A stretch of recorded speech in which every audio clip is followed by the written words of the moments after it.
Hi, my name is Dyrus from Team Solo Mid, and this is my solo lane tactics guide to Gnar versus Darius.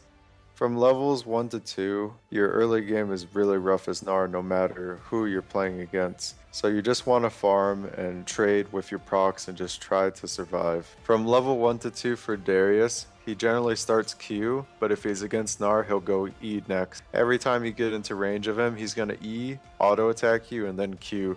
This will take you down to half HP, but you should just run away and sustain.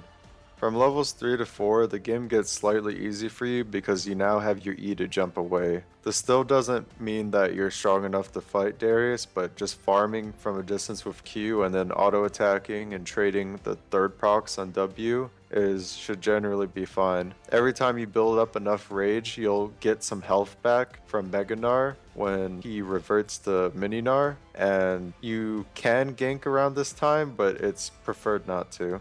From levels 5 to 6, if you haven't died into the lane yet, that means you're doing pretty good. If you're only behind 10 CS, that's also very good. At level 5, your Q starts doing more damage, and when you're nearing towards 6, you can ask for jungler ganks on your Mega Gnar. Ganking for Gnar in Mega Gnar form at level 6 is very powerful because you can CC enemy top laners or junglers for around 3 to 4 seconds.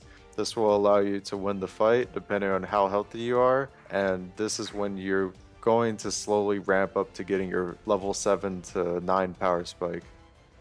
For playstyle on Gnar, once you get out of laning phase, it becomes a lot easier to do things. You just run around throwing Qs everywhere and harassing and building up your Mega Gnar.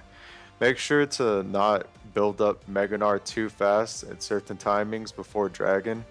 A good timing to make your Mega Gnar go up is around 50 to 1 minute. So when you proc it, your tired will be off, and then you want to build at least to like 20 to 50% and then run to the dragon. The same applies to roams when you want to roam on any other lane. Building up just enough rage to make it proc before you start doing things is very ideal, but sometimes you can't really control it when you have to push out. And sometimes you'll have to like give up farm to do things. You can decide for yourself, but making the best judgment on this is very difficult and is why Gnar is a very difficult champion. In team fights, you want to flash R and try to stun as many enemies you can and follow up with W. This will allow your team to, follow up on your engage and, eventually win the fights.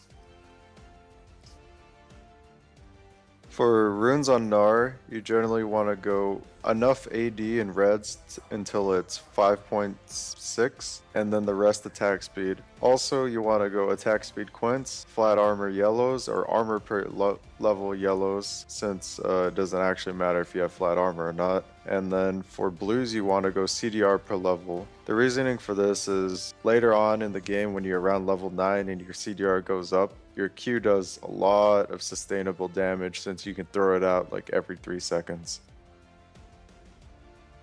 For masteries on Gnar, you would generally want to go 9-21 or 15-15, but honestly, since you're playing against Darius, no matter what you do, he's going to beat you early game. So for the best payout, you should go 21-9.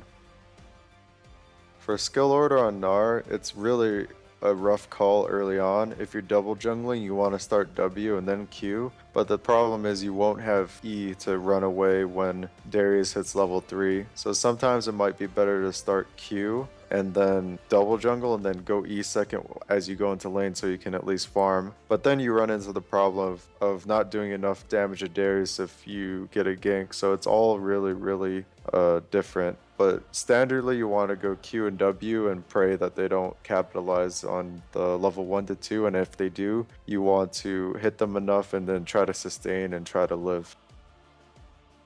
For item build on Gnar, you want to rush Black Cleaver.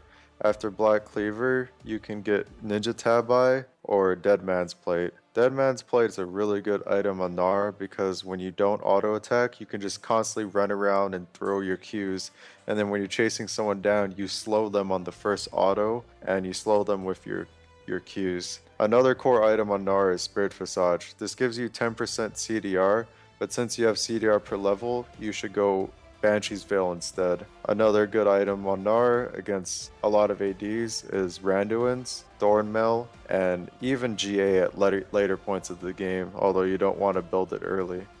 Thanks for watching my solo lane tactics guide to Gnar vs Darius. Be sure to check out the rest of my guides at lolclass.com. It's important to play selfish, but you can be the engager by flash-ing. It's not very common,